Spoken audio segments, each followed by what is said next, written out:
ready na ako guys.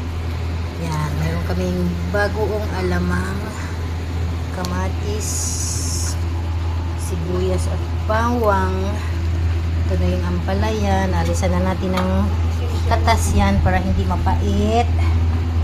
Tsaka yung itlog. Yan lang ang panghalo natin sa ampalaya. So ngayon, nag-init na ako ng mantika. Ay kawali guys, wala pa dahil mantika.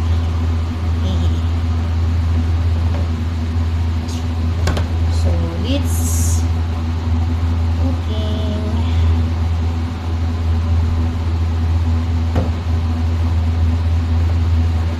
Cooking time.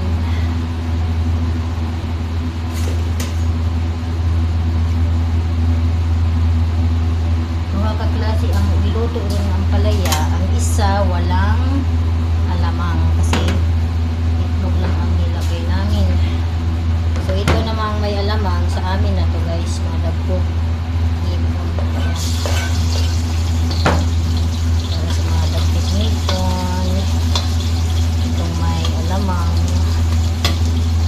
Kung ito na pa brown ang kuwan. Bawang kumot.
Sobrang bango.